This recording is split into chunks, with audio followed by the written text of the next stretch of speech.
El Salmo 119 es el salmo, y esta estrofa aquí es la estrofa de la honra de la buena obra. Qué honroso es hacer una buena obra, las buenas obras.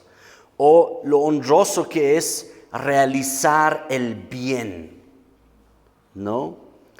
Sin embargo, todo el salmo y esa estrofa también nos muestra, no nos inventamos qué es el bien, qué es bueno. No podemos nosotros opinar lo que es bueno delante de Dios. Nosotros nos encontramos en la necesidad de aprender de Dios lo que es el bien. Para lo que es bien para ti, o para mí, o para la sociedad. No necesariamente sea el bien también delante de Dios.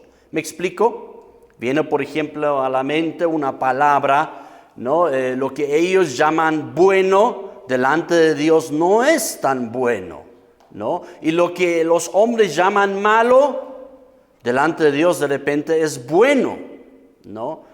Para citar al profeta Isaías.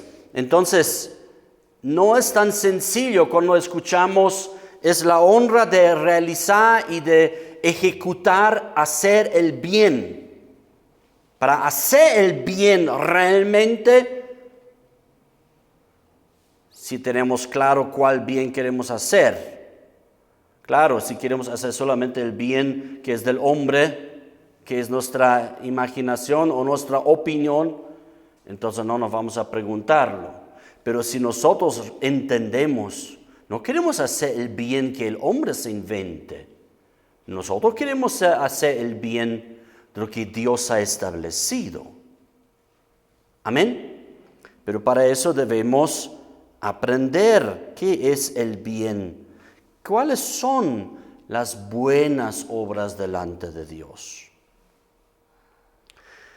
El Salmo 119, por eso hacemos también esa lectura y de compartir este salmo, porque es un salmo siempre, ya en el antiguo pueblo de Israel, cuando lo leían mucho, también en la época de la iglesia, siempre el Salmo 119, de hecho Jesús ha citado siempre muchos salmos, ha sido una lectura siempre muy importante y muy especial, en especial este Salmo 119, porque el Salmo 119 como que nos libera de algunas ideas raras de la vida con Dios, de nos acercarnos a Dios o de imaginarnos lo que es de Dios.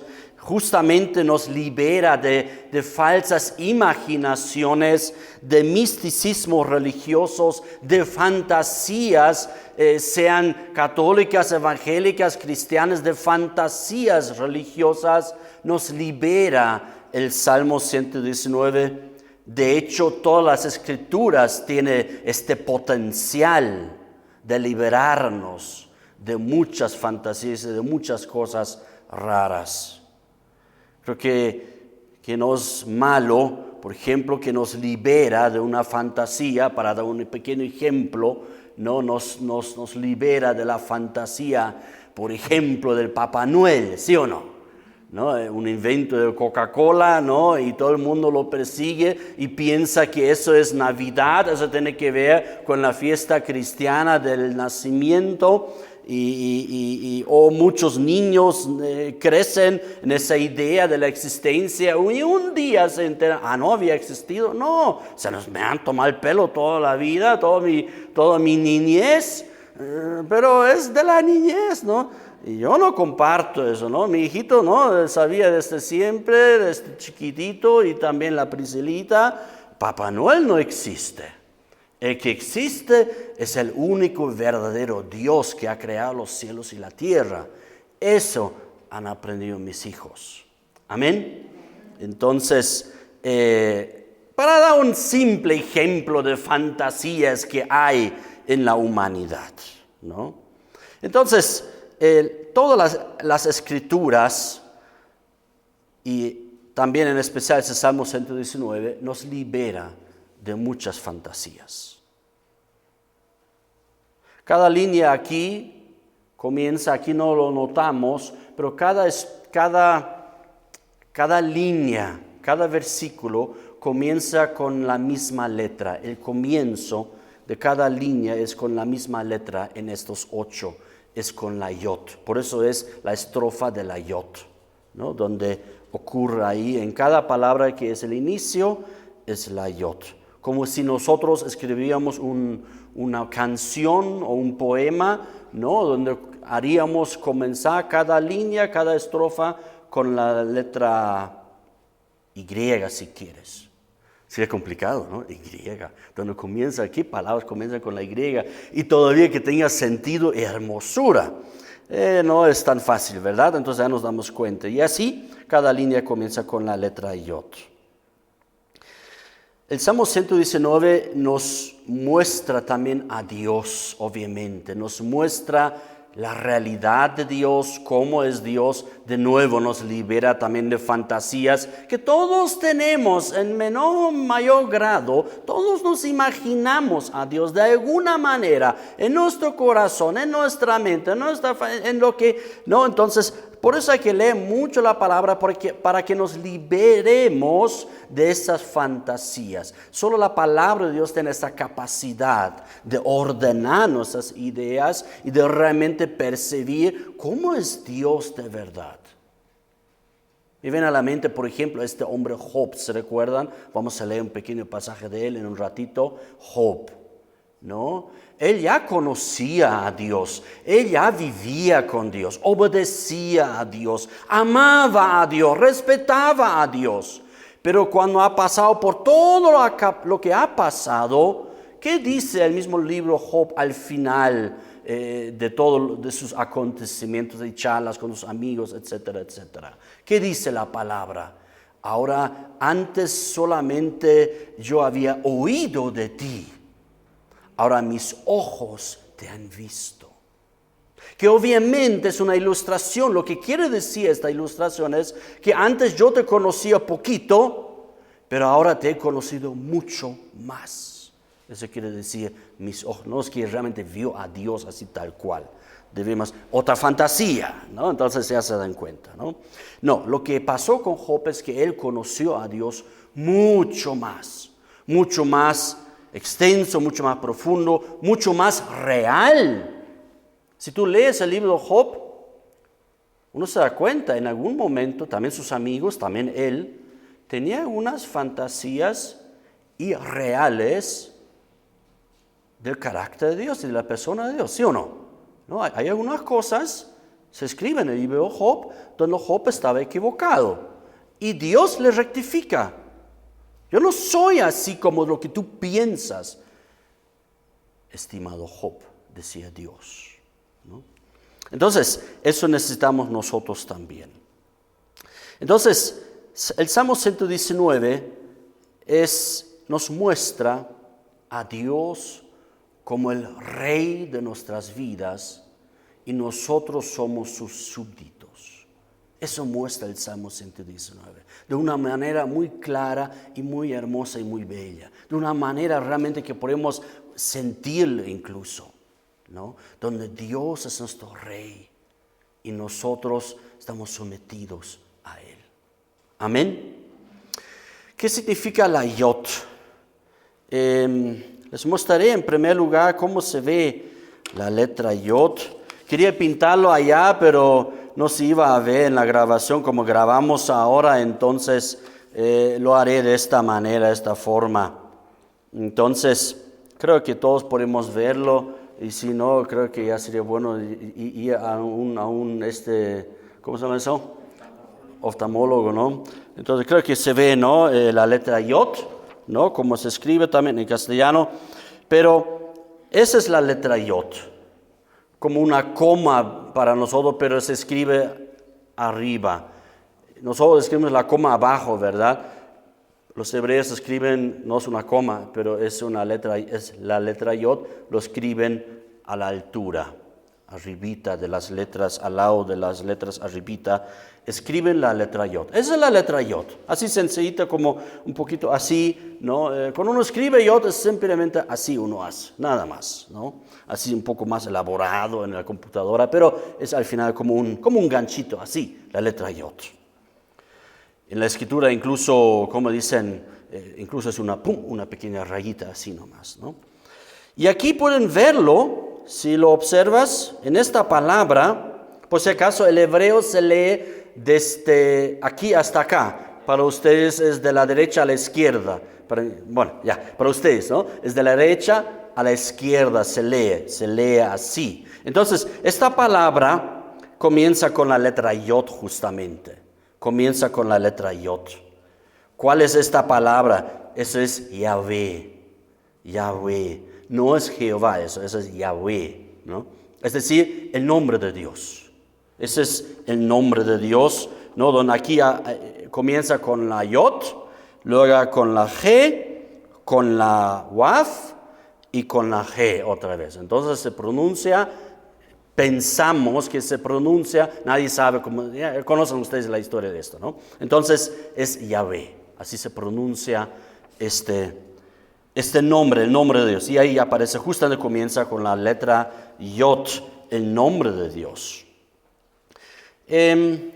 Lo otro después. Entonces, queridos, ¿he hecho esto? No. Entonces, queridos, la Yod significa mano. Levanta tu mano así, eso significa Yod, la mano. Yod. Ustedes saben que cada letra tiene un significado en el hebreo, ¿no? De por sí tiene un significado, y la Yod, la letra Yod significa mano. O significa también trabajo u obra.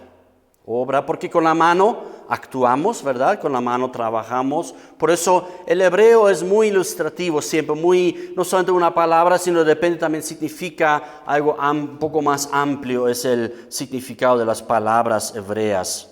Entonces, mano. De hecho, la letra Yod es la letra más pequeña del alfabeto, mejor dicho, alefato hebreo. Es la letra más pequeña y es la letra indivisible. O sea, otras letras se forman con líneas, con ganchos, con fundamentos, con otras líneas, ¿no? Como ustedes han visto aquí, ¿no? Entonces, hay letras que se conforman con dos líneas, con más líneas, etcétera, etcétera. La letra Yod solo es una línea, un ganchito, nada. Es la letra más pequeña del alfabeto hebreo.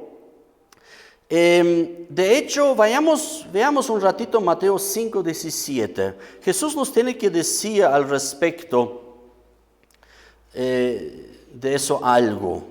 Algo él mencionó, algo muy interesante. 5:17.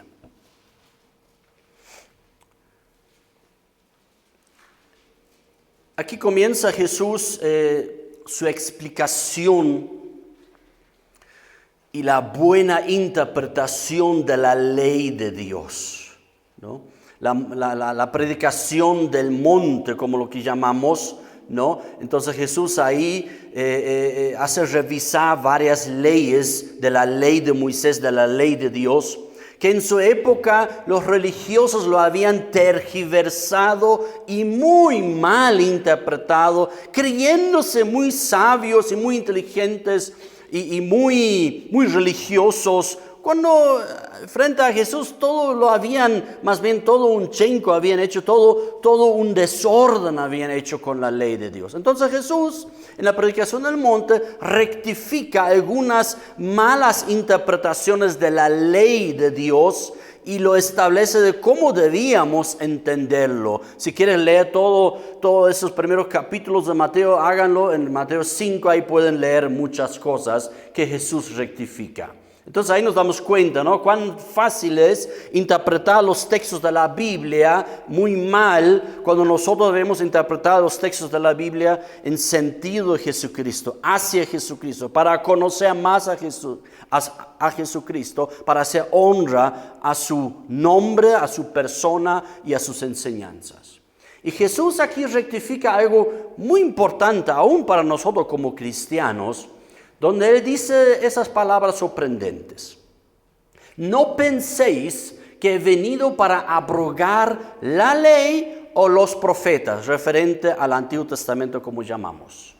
No penséis que he venido para abrogar la ley o los profetas. No he venido para abrogar, sino para cumplir. Obviamente Jesús no iba a cumplir la ley conforme a las normas y ritos y religiosidades de la gente de su época, de los religiosos que malinterpretaban el texto. Obviamente iba a cumplir conforme a lo que Dios ha dado esta ley, el significado real y verdadero, no el significado religioso que la gente daba.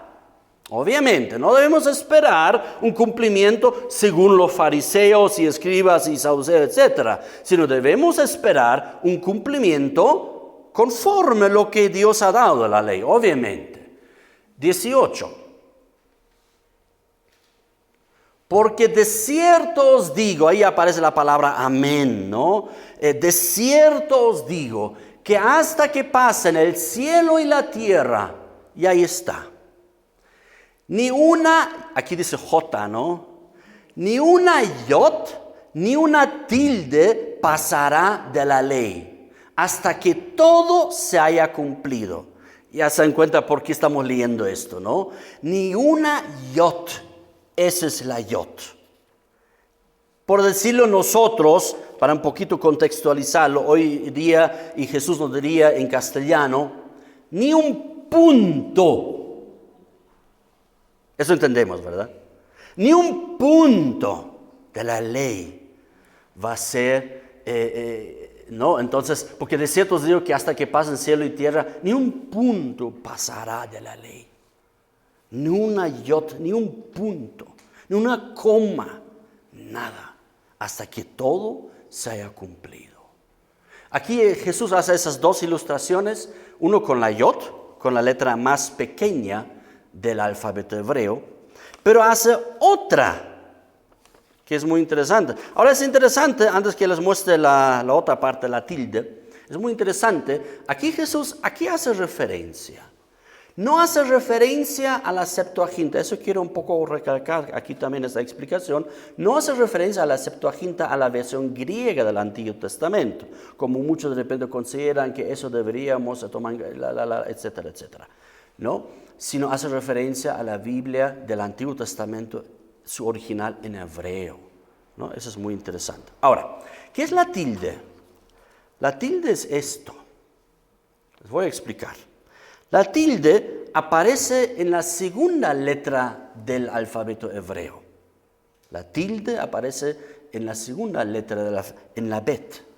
¿Se acuerdan? Hemos compartido la bet, ¿no? Entonces la tilde, esa es la letra bet. Tiene dos partes, uno redondo así, como una escritura así, y un fundamento aquí abajo. Pero el fundamento de abajo debe pasar un poquito de esta línea. ¿Observan esto? ¿No? Debe pasar. Si no pasa, sería otra letra, la kaf.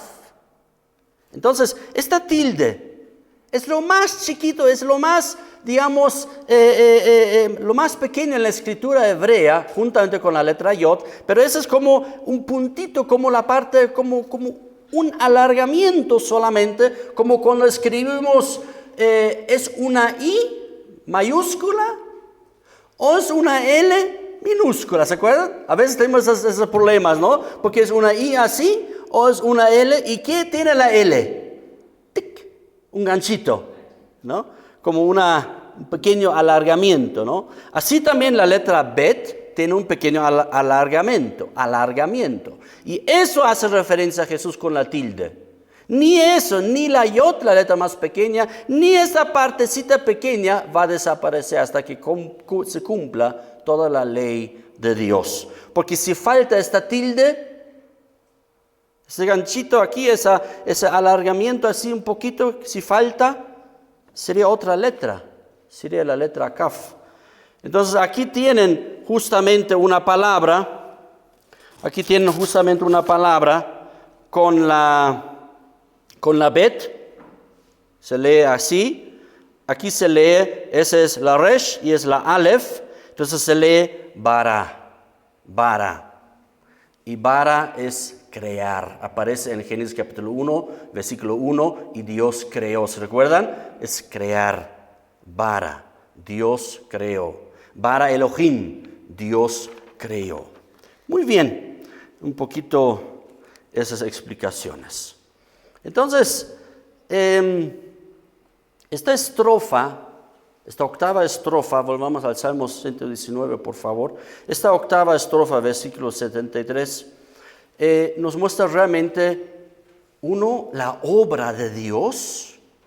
Por eso es mano, es yod, es obra, la obra de Dios, ¿no? Es muy interesante cuando Jesús dice, no he venido para abrogar, he venido para cumplir. Es decir, Él mismo lo va a ejecutar. Él mismo va a echar manos a la obra de Dios. ¿Nos damos cuenta? ¿No? Él mismo va a echar manos. Él no ha venido ahí no, sino Dios ha dado una palabra. Y yo he venido a cumplirla, decía Jesús, ¿no? Entonces, y justamente esta estrofa trata de eso, de la obra de Dios, pero también de realizar el bien para con el hombre. O sea, el hombre debe también obrar, a nombre de Dios debe obrar lo que Dios manda. Es la estrofa del trabajo, pero hay algo más que vamos a observar o que hemos leído ya, pero también es la estrofa de la confianza. Es la estrofa de lo que Dios puede hacer y obrar, por decirlo así, con sus manos, lo que Dios puede hacer con sus manos en nuestras vidas si confiamos en Él. Esa es la octava, la décima estrofa. Aquí reconoce el Salmo 173, tus manos me hicieron y me formaron. Ahí justamente, o sea, es interesante cuando hablamos de una estrofa de la obra, ¿no? Y del trabajo y del qué hacer. Es interesante que no nos empieza a machacarnos, ¿no? Lo que debes hacer y cómo debes hacerlo y cuidado que te equivoques. Es interesante que comienza la estrofa de la obra y del trabajo, comienza en lo que Dios ha trabajado. Como que el trabajo de Dios es lo más relevante y lo más importante. Y de hecho es así, ¿sí o no?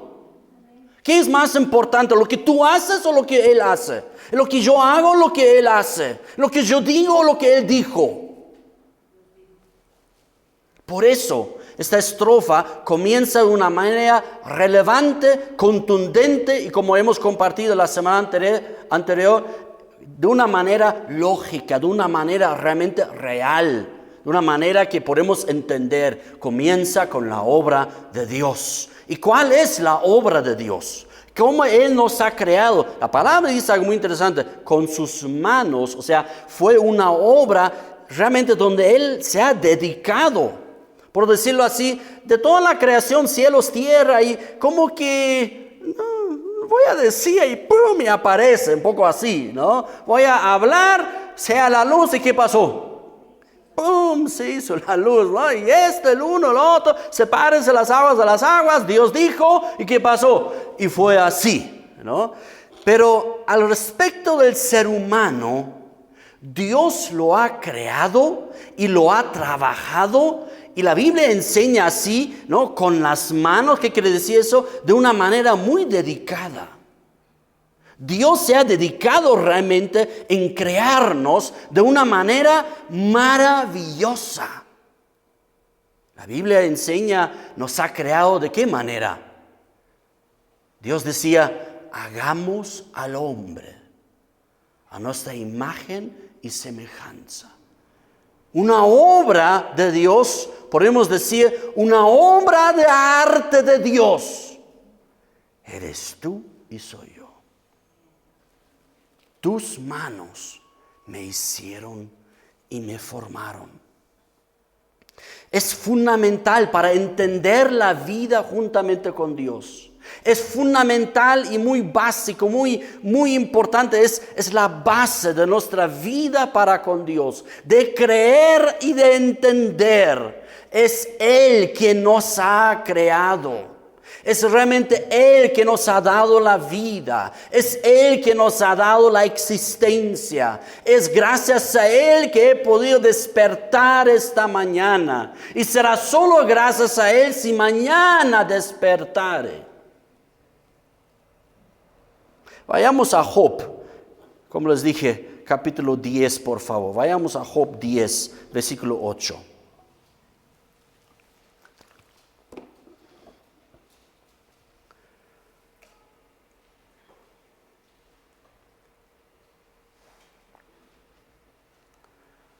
¿Te suena? Como que me he equivocado. Tus manos me hicieron y me formaron. O sea, lo que dice la 10ª estrofa al comenzar, Job también reconoció, y hasta con las mismas palabras, ¿no? Ahora, no sé quién ha copiado de quién aquí, ¿no? Ahora sabemos que el texto de Job es más antiguo. Parece aquí que el escritor del Salmo 119 se ha inspirado, ha visto, wow, o sea, realmente ese es lo más importante que el hombre, en este caso Job o cualquier persona, hombre o mujer, debe reconocer. Tus manos me hicieron y me formaron. Y luego tú vuelves y me deshaces. Esa es una pregunta interesante, ¿no? O sea, como que busca esta confianza y busca esta identidad y busca esto. Ok, tú me has creado, tú me has dado la vida. Que todos nos preguntamos de pronto, ¿y para qué lo hiciste, Señor? ¿Por qué me has traído a esta vida, a este mundo? ¿Será con algún propósito? Porque yo no creo, eso quiere expresar Job aquí, porque yo no creo que me has creado, me has dado forma, me has hecho, me has dado cuerpo y alma y pensar, inteligencia. La Biblia dice, nos has creado a tu imagen y semejanza. Yo no creo que solamente para que luego después de 70 y 80 años morimos y nos deshacemos y dejamos de existir. Yo no creo eso, dice Job en otras palabras. Y luego te vuelves y me deshaces. O sea, pum, así como nada. Me haces primero, después me deshaces. Verso 9. Acuérdate que como a barro me diste forma. Job se acuerda de lo que pasó ahí en el libro de Génesis, ¿sí o no? ¿No? Como que Dios ha formado ahí con el barro, así nos enseña. Acuérdate que como a barro me diste forma. Ahora aquí ya no tenemos muchas, o sea, ¿quién copió a quién aquí? Discúlpame que lo haga esas preguntas un poco extrañas, ¿no? Pero es bueno hacerlo, es bueno para ir entendiendo cada vez mejor, ¿no? ¿Copió Job de Moisés? ¿O copió Moisés de Job? Interesante, ¿no? ¿Quieres responderlo? Ahora no. Interesante, ¿no? A veces quiero lanzar cosas y nos haga un poco. Ya se dan cuenta, ¿no? Cuando leemos la Biblia, nos tiene cosas para descubrir, es muy importante. De todas formas, aquí Job se acuerda y pide a Dios que él también se acuerda, ¿no? Acuérdate de cómo me has creado, como barro me diste forma. Y otra vez esa misma pregunta de identidad, de búsqueda, de por qué lo hiciste. ¿Y en polvo me has de volver? O sea, primero me haces y luego me deshaces. Hay una esperanza, ¿verdad? En Dios, muy temprana aquí en Job, que Dios me ha creado y no creo que será así nomás. ¿Para qué me va a traer a la existencia? ¿Para qué me va a crear mi alma? Y luego desaparezco de toda la existencia. No es así. Siente Job ya, ¿no? Verso 11, verso 10. Hasta 12 vamos a leer. ¿No me vaciaste como leche y como queso me cuajaste? no me vaciaste como leche y como queso me cuajaste, ¿no? Con uno, antes hacían queso, ¿no? Y tenían que batir, creo, ¿no? O cómo era, yo no sé, yo no soy quesero, digamos, ¿no? ¿Quién sabe cómo se hace? Creo que es moviendo mucho, ¿no? Hay la cuajada, digo. Sí, no, claro, pero aquí es como la mantequilla, digamos, ¿no? Cuajar. Creo que es mucho movimiento, ¿no? Con mantequilla, sí. O separar, ¿no? Algo así, ¿no? Ya, ¿no? Entonces no me vaciaste, como no somos queseros, mejor pasamos al verso 11.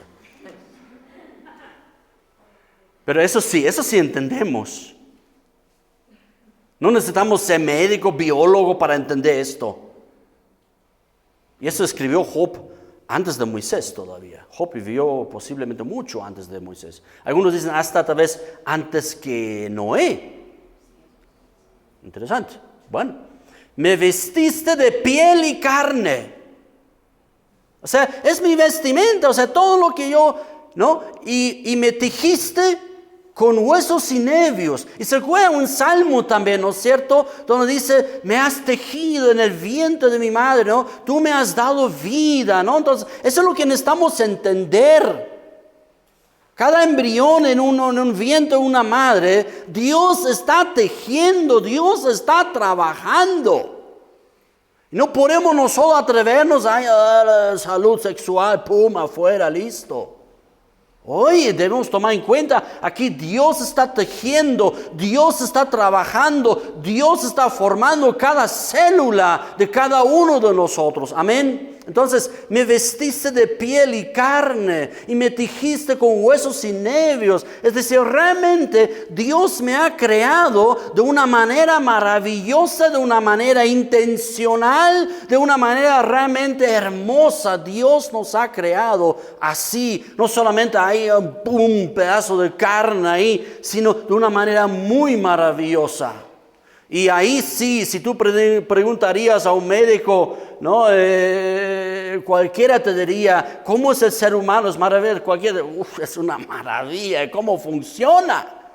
¿No? Nos miran a nosotros como ángeles, pero al final, todas las veces el cuerpo solito se repara y hace y todo. Amén. Verso 12. Vida. Y ay, mira, qué interesante. No solamente me has creado mi cuerpo y todo, sino me has dado dos aspectos muy importantes que lo completará la obra, aun siendo pecadores. Aún así, vida y misericordia me concediste. Job ya reconoció, no tengo un derecho a que Dios me mire, no tengo un derecho que Dios me ame. Pero Él me lo concede en su gracia.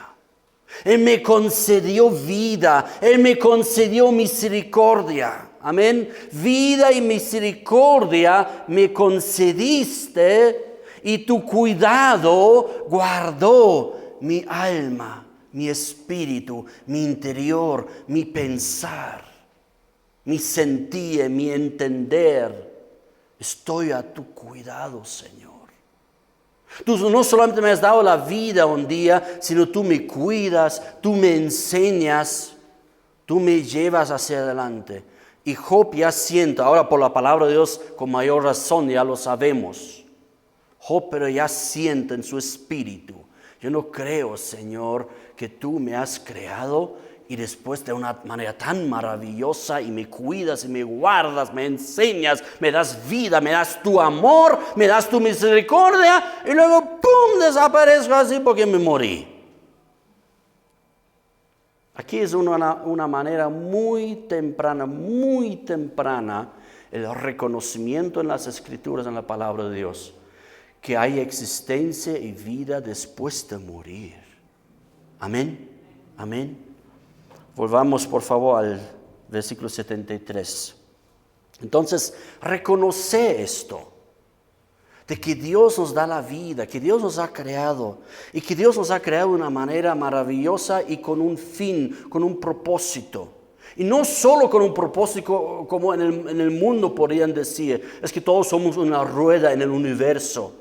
yo no soy ninguna rueda. Porque al final una rueda si falta realmente ya no funciona.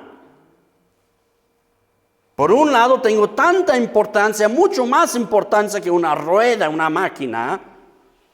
Yo soy mecánico industrial, ¿no? Entonces, que alguien me diga, eres una rueda del universo. ¿Perdón? Yo no soy una rueda del universo. De dos maneras. Uno, si yo no existiera, el universo seguiría igual. ¿O no? Pero de otra manera muy maravillosa, no soy una rueda, más bien soy una bella creación de Dios. ¿O no? Mírenme pues. ¿No? Entonces, todos somos realmente una maravillosa obra de Dios, no una rueda. Uno, porque si tú no estás, bueno, el universo igual existe, ¿sí o no? Y se mueve igual. ¿No? Pero de otra manera somos muy especial. Dios ha querido que tú y yo existamos y que estemos presentes. Y ahora agárrate de tus sillas por toda la eternidad. Dios tiene un propósito porque somos el objeto de su amor y de su gracia. En una fórmula humana, si Dios no te hubiera creado, ¿a quién amaría Dios entonces? ¿A quién daría su misericordia y su gracia? Si tú no existirías, ¿me explico? ¿A quién lo daría?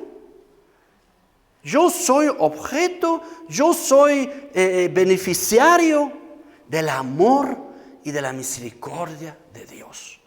Esa es mi realidad y mi existir. Y si yo no fuera, es que Dios no podría dar su amor. ¡Bum! Ahí está. ¿Amén? Tus manos me hicieron. Entonces, reconocer esta maravillosa obra es realmente, antes de todo correr, antes de todo hacer, y qué debo hacer, qué buenas obras debo realizar, parar un ratito, entender primero lo más importante. Tú no eres una rueda que tienes que... No, tú eres una maravillosa creación de Dios. Y en esto tienes tu razón de ser y de estar. Amén.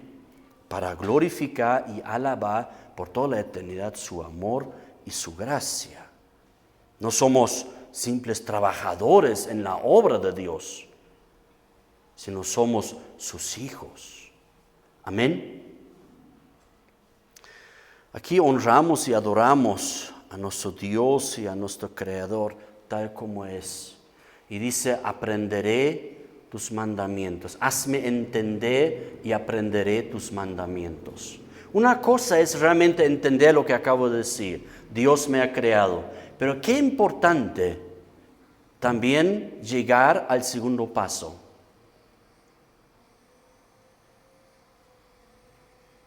Quiero entenderte, Señor. Porque si tú me has creado con entendimiento, si me has dado masa gris, ahí está, ¿no? Por algo será, ¿o no? Hay un libro que se llama, es un libro para los jóvenes, lo pueden buscar en internet. Hay un libro, y creo que también para todo creyente, no dejes tu cerebro en la puerta de la iglesia, ¿no? O sea, no lo cuelgues ahí y aquí entramos y solo sentimos, solamente somos unas carnes que sentimos nomás. No, un ratito. Dios te ha dado por algo el pensar y el entender, el averiguar, el cuestionar, el preguntar. Eso buscamos. Hazme entender.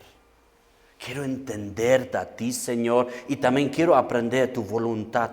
Se expresa aquí, aprenderé tus mandamientos. Quiero aprender de tu voluntad.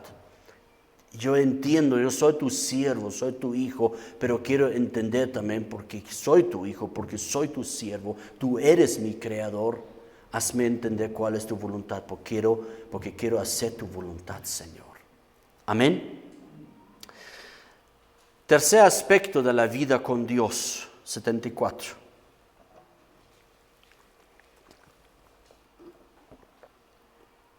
Entender que Dios nos ha creado de una manera maravillosa y de una manera con un propósito y con un fin. Y somos mucho más que una rueda en el universo. Segundo,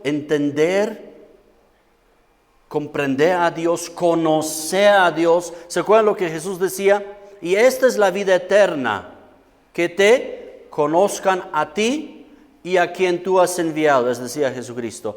En eso consiste la vida eterna: conocer, entender, aprender de Dios.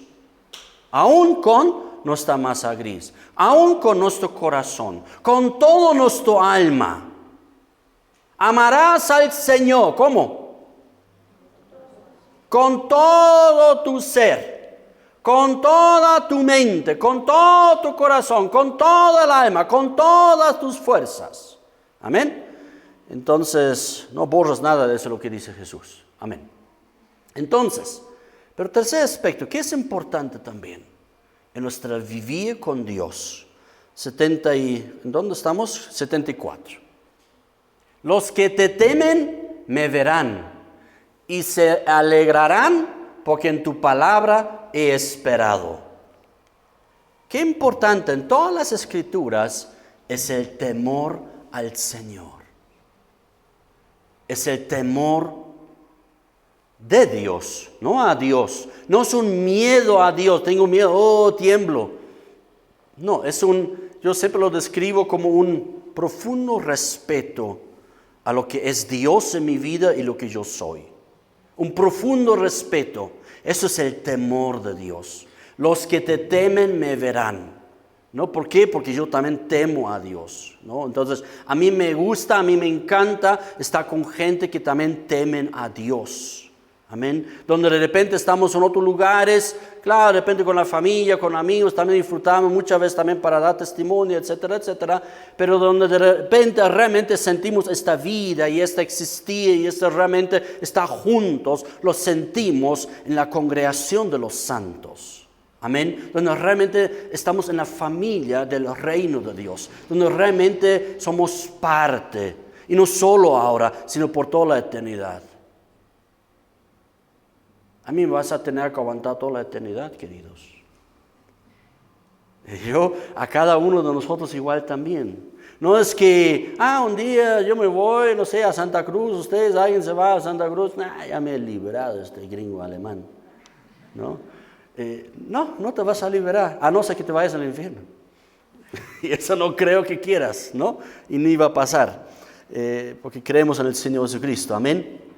Entonces, eso es la comunión que amamos, los temerosos de Dios, porque respetamos a Dios. Amamos a Dios, pero lo respetamos profundamente. Respetar, temor de Dios significa, Él es el Rey y yo soy su siervo. Él es mi amo y yo le pertenezco. ¿Se recuerdan? Jesús ha muerto en la cruz, ¿para qué? Para ser nuestro Señor, dice Pablo. Él murió en la cruz para ser nuestro Señor. Él es nuestro amo, Él es nuestro jefe, Él es el soberano de nuestras vidas y nosotros somos sus siervos, aún sus esclavos somos.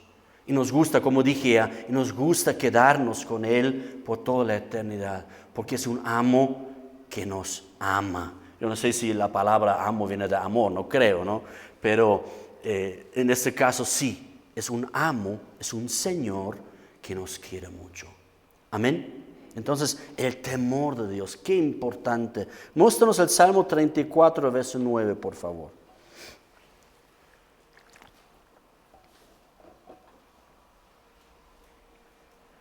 Temed a Jehová. ¿Quiénes? ¿Quiénes deben temer, respetar, entender quién es Dios? Vosotros sus santos, pues nada falta a los que le temen. A veces nosotros estamos en una desesperación, en algo, necesitamos una respuesta, necesitamos entender algo, buscamos cuál es ahora mi andar, qué es de este 2020, qué me espera en el 2021, qué me espera más allá. Nos está desesperar a veces. ¿Y a dónde debemos llegar? En temer a Dios. Yo debo temerlo, yo debo confiar en él, yo debo entender, tú eres mi Dios. Yo puedo guiar un poquito aquí y allá, me puedo imaginar, haré esto, haré lo otro. Pero ¿qué es lo que realmente debe gobernar todo?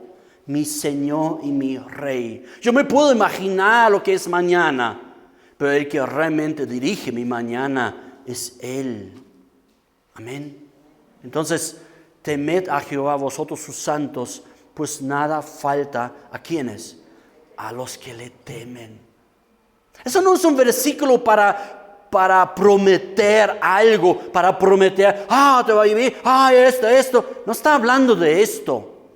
No se confundan ni se hagan confundir por gente inescrupulosa, sino Dios es el Rey y el Señor. Y si tú le temes y confías en Él, realmente todo va a marchar bien. Porque todos los que aman al Señor, ¿qué va a pasar? Todo les ayuda bien.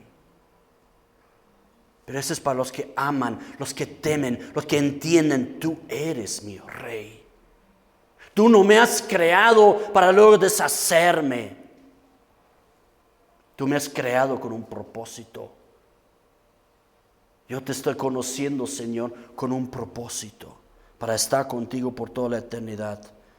El temor de Dios es realmente reverenciar a Dios, es esperar en Dios, es confiar en Dios, es servir a Dios, es adorar a Dios, es respetar y obedecer a Dios. Ese es el temor de Jehová. Y de hecho está lleno la Biblia de esta enseñanza de que todos debemos temer al Señor, tanto en el Antiguo Testamento y en el Nuevo Testamento. Y vino el temor de Dios sobre todos los que estaban congregados en el libro de los Hechos. Amén. 75. Eso tiene que ver también con el temor de Dios. 75. Conozco, oh Jehová, que tus juicios, ¿qué son? En nuestra carnalidad a veces, eso no es justo, ¿no? Los hombres pueden equivocarse. Los hombres pueden rayarse, pero de una manera espectacular y malvado. Pero Dios no se va a equivocar. Dios no hace nunca injusticia. A veces decimos, eso no es justo. A veces no tenemos razón, porque de repente justicia es otra cosa. Pero a veces, junto con la palabra de Dios y con la lógica, sabemos, hay algo que ha pasado injustamente, algo nos ha hecho injusticia. Pero de Dios nunca vamos a esperar una injusticia. Sus juicios siempre son justos. Lo que Él decreta, lo que Él dice, lo que Él establece, eso es bueno, eso es justo y así debe ser. Amén. Conozco, Jehová, que tus juicios son justos y aún si Dios permite que pasemos por problemas, por dificultades, aún en esto tiene razón el Señor. Aún en esto el Señor tiene razón todavía. No nos gusta, obviamente, como dice Hebreos, ¿no? En el momento dado del castigo, obviamente, no nos gusta. Como el niño cuando es castigado por algo, ¿no? Entonces, por algo, en este caso por algo malo, pero a veces también no por hacer algo malo, sino que también los padres son injustos. Eso también dice ahí, ¿no? Entonces, de repente, pero el castigo de Dios, la aflicción de Dios, lo que Dios permite, no es como un padre humano que se equivoca y actúa en sus propios pecados. Cuando Dios aflige, aun esto es en su fidelidad. Aun en la aflicción de Dios para con nosotros, cuando Dios ve algo debe ser tratado en mi vida, en tu vida, aun en esto Dios sigue justo y fiel además. Y con amor. Eso rápidamente, conocemos eso, ¿verdad? Aunque lo conocemos. ¿A quién aflige Jesús incluso? ¿A quién castiga Dios? Ahí está, no necesitamos buscar. A los que ama, a los que Él ama. Yo castigo sí, nos mostramos, Apocalipsis 3:19. Yo castigo y reprendo a los que amo. Es por su fidelidad. Aún eso es su misericordia. Aún en esto encontramos cuando pasamos por difíciles momentos, ¿no? Si estamos conscientes que pasamos por algo porque realmente hemos pecado. O sea, si uno de repente ha matado a alguien y ahora le dan 30 años, bueno, no, digamos lo máximo, ¿no? Le dan 30 años de cárcel. Ni siquiera podemos decir, eso es injusto, ¿sí o no? No, eso es así. Ahí no puedo decir, Dios me está afligiendo. No. Tú estás sufriendo lo que tú hiciste. O como dicen otros, lo que tú hiciste, ¿no? Bueno, entonces yo reprendo y castigo, aflijo a todos los que amo. Por tanto, sé pues celoso y arrepiéntete. Ahora, el castigo o la aflicción de Dios no es por el pecado, sino es para que tú y yo podamos crecer en conocer a Dios, en vivir mejor para con Dios, entender mejor a Dios. Pablo decía incluso en comprender y completar más el sacrificio de Jesucristo. Dios permite la aflicción en nuestras vidas y eso aún es amor, fidelidad y misericordia. Amén. Vayamos a 76 ya. Salmo 119, 76.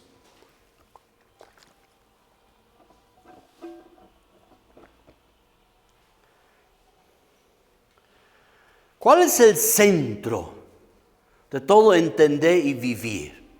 Hemos visto, Dios nos ha creado con un fin y con un propósito. Hemos visto que debemos entender y aprender de Él. Hemos visto que debe haber este respeto y temor de Dios. Hemos visto que Dios nos va a tratar siempre como sus hijos y aún en la aflicción debemos reconocer y entender su amor y su fidelidad. Pero ¿cuál es el centro de nuestras vidas?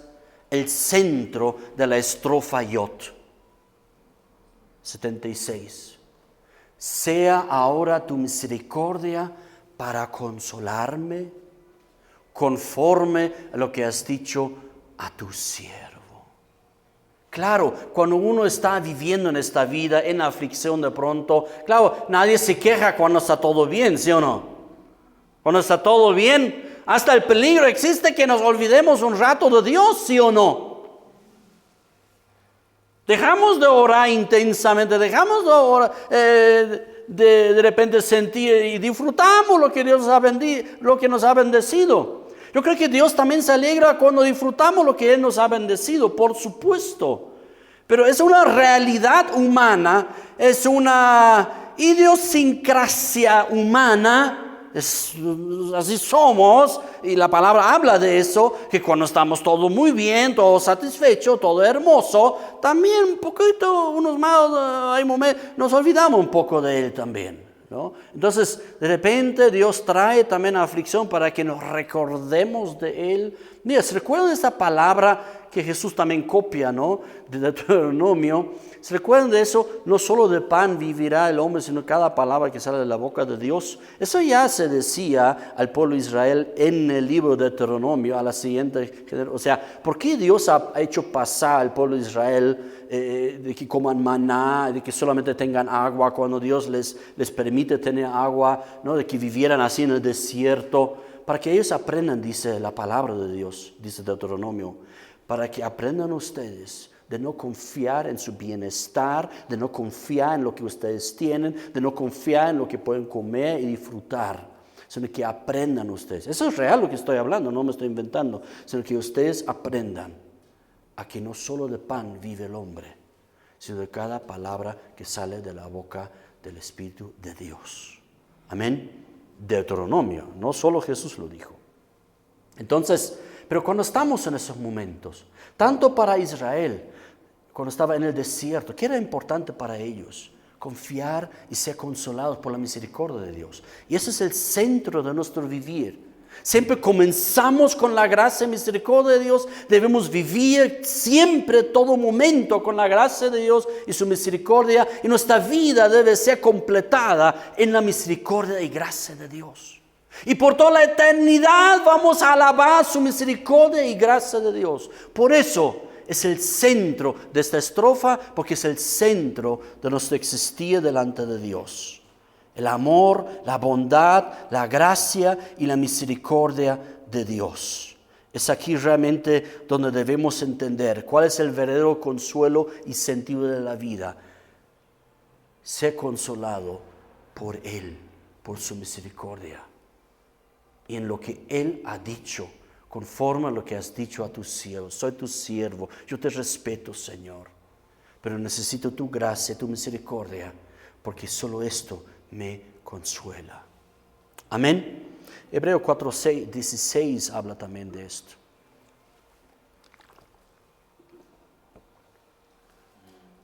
(4:16) Acerquémonos pues. ¿Cómo? Confiadamente al trono de la gracia, para alcanzar misericordia y hallar gracia para el oportuno socorro. Ese es nuestro sentir de la vida. Así comenzamos la vida cristiana, así debemos vivir cada día la vida cristiana, así debemos un día terminar la vida cristiana cuando estamos, ojalá conscientes, cuando estamos en el lecho de la muerte. Mira, algunos en el mundo, ¿no? Añoran, ¿no? Ay, ojalá cuando yo me muera no me despierte, no me dé cuenta que me morí, ¿no? Yo digo, no. ¿Y qué tal si uno está consciente de que está muriendo y puede dar gracias en este momento y el último respiro uno puede decir, gracias, Señor, por tu misericordia? Es otra mirada, ¿no? De la muerte también. Bien, entonces acerquémonos pues al trono de la gracia. Es interesante, la palabra de Dios enseña, el trono de Dios está edificado sobre su misericordia. Es decir, con esto cae o se afirma su trono, con su gracia, con su misericordia. Es decir, el trono de Dios no podía mantenerse firme sin su gracia y su misericordia.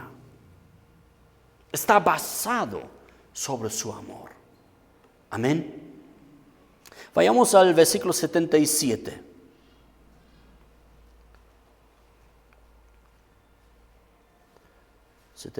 ¿Verdad? Como les dije, es el centro. Y como tiene 8 líneas, no podría ser de otra forma, sino que 2 líneas hablan de lo mismo, si es el centro. Ahí está. Vengan a mí tus misericordias para que viva, porque tu ley es mi delicia. Vengan a mí. O sea, realmente aquí está hablando como que así, como atrayendo, como un imán. Señor, yo necesito tu misericordia. Sin tu misericordia yo no soy nada, no soy nadie. Señor, Señor, Señor, tu misericordia. Atraer, que vengan a mí. Ese es el sentir. Eso es lo que debemos sentir y vivir y orar. Que venga tu misericordia a mí. Amén. Para que yo pueda vivir. No vivo por la ley. Tu ley es una delicia porque me enseña.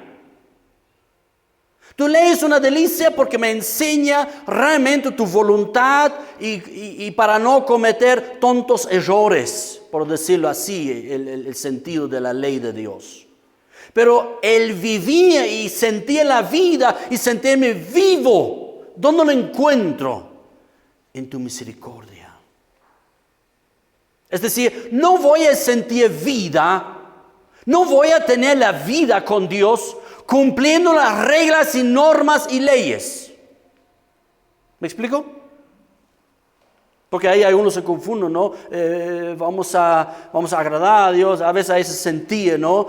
Con obedecemos, entonces ahí no hay que ver. La ley de Dios nos impide cometer tonteras que nos harían sufrir peor. Pero lo que nos hace dar vida, lo que nos vivifica, es el centro. Y el centro no es la ley, el centro es la misericordia y su gracia. El centro no es la ley de Dios, el centro es la misericordia y la gracia de Dios. Amén. Ustedes conocen, ¿no? Salmo 1, 2. 1 primero. Bienaventurado el varón que no anduvo en consejo de malos, ni estuvo en camino de pecadores, ni en silla de escarnecedores se ha sentado. 2. Sino que en la ley de Jehová está su delicia, y en su ley medita de día y de noche. ¿No? Entonces, la vida, como ya lo dije, es por misericordia de Dios. Pero es una delicia aprender la voluntad de Dios, entender qué me guía y qué me dirige mejor mi vida. Y tu ley me sirve mucho para entender tu voluntad, Señor. No me infundirá vida, pero me dará una guía, como una luz. Por eso ora. Tu palabra es lámpara en mi caminar. Esa es la ley. Por eso es una delicia. A ver, si tú estás en un túnel del Abra se llama, del Abra, y no había todavía linternas ahí, no sé si ahora hay linternas ahí, o todavía. Yo he pasado una vez ahí, cuando he vivido ahí, he pasado con mi bicicleta por el túnel del Abra. Todavía había tierra que no se podía pasar autos. Pero pasé por el túnel y como es un poco en curva, entonces hay un medio ahí donde es pura oscuridad. Pero yo nunca he visto una oscuridad así. No, a ver, no, si no hay linternas, a ver, entren ahí, ¿no? Entonces, he estado ahí en ese túnel y me di la vuelta y no había nada atrás. Y adelante una plena oscuridad así. Qué delicioso sería, no lo tuve. Qué delicioso hubiera sido tener una linterna. Así es nuestro vivir. Sin la ley de Dios andamos en completa oscuridad. Si no leemos la palabra, si no leemos la ley de Dios, si no entendemos lo que Dios quiere de nosotros, andamos en oscuridad. Por eso Jesús decía cuando Él venía, están sentados en tinieblas. He venido para los que están sentados en tinieblas, ¿no? Entonces, bueno, yo estaba en la bicicleta y no me he parado un rato, no se he dado la vuelta, pero yo solamente quise andar. Entonces, hay un momento donde tenía que bicicletear, por fe no veía nada. Qué delicioso hubiera sido que hubiera llevado mi pequeña linternita. Tengo, pero me olvidé. Entonces ya no entendemos, ¿no? O sea, ¿para qué es la ley de Dios? Es una delicia porque nos alumbra el caminar. Amén. 78, por favor. Aquí también ya nos habla cómo nosotros también podemos ir diariamente en nuestro vivir. Cómo podemos andar en Dios y cómo nosotros podemos realmente pasar ir conociendo a Dios en esta vida. Dice aquí, sean avergonzados los soberbios porque sin causa me han calumniado. Eso es para ellos, para los que maltratan. Pero ¿cuál es mi vivir? ¿Cómo yo quiero andar? Pero yo meditaré en tu palabra, en tus mandamientos, dice aquí. Yo meditaré en tus mandamientos. Pues una delicia. Eso también decía el Salmo 1, ¿no? El que medita, ¿no? Y día y noche es una delicia, ¿verdad? Yo voy a meditar en tus mandamientos, Señor. Yo quiero hacer eso. Ese es mi vivir. ¿Qué es meditar? Meditar es realmente esperar en la palabra de Dios. Obviamente es leer, es conocer su palabra.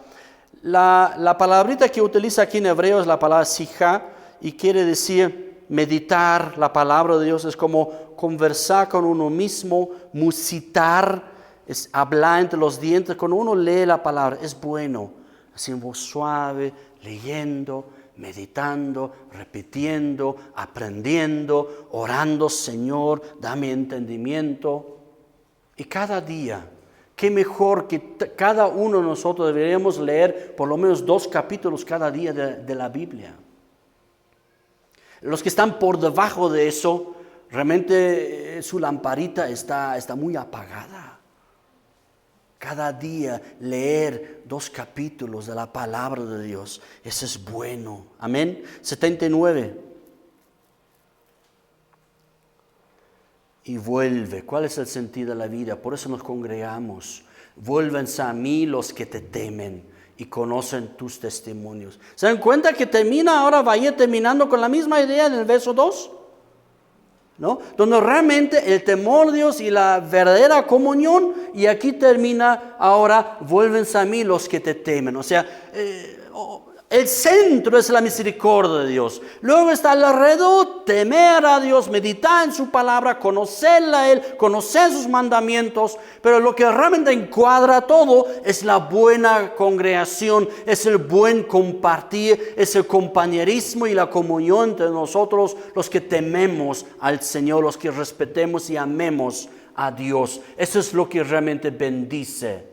Y los que conocen tus testimonios, los que también quieren conocer tu palabra. Esa es la verdadera comunión entre los santos. Y el versículo 80, terminando esta estrofa Yod, como un fundamento en la vida de un hijo, de una hija de Dios. Sea mi corazón íntegro en tus estatutos. Me comprometo, Señor. Yo quiero vivir en integridad delante de ti, desde mi corazón. No quiero vivir una vida en apariencia, sino yo quiero vivir realmente para tu honra. Yo quiero honrarte con mi ser, con mi vida, con mis palabras. Y mira lo que dice, sea.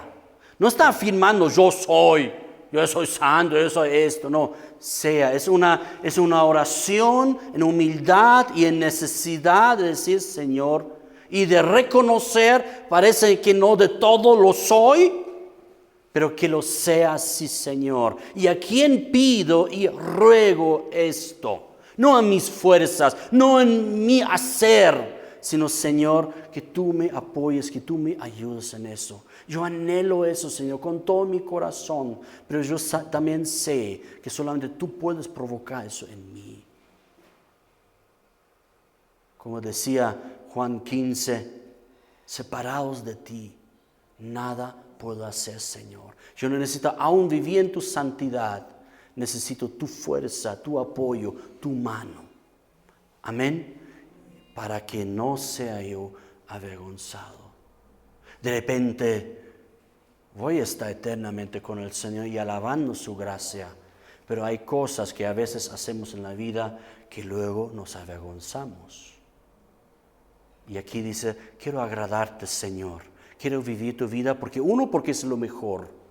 Pero también para que yo no sea avergonzado. Yo quiero vivir delante de ti para dar realmente este buen testimonio de la vida con Dios. Amén. Nos pongamos de pie, por favor.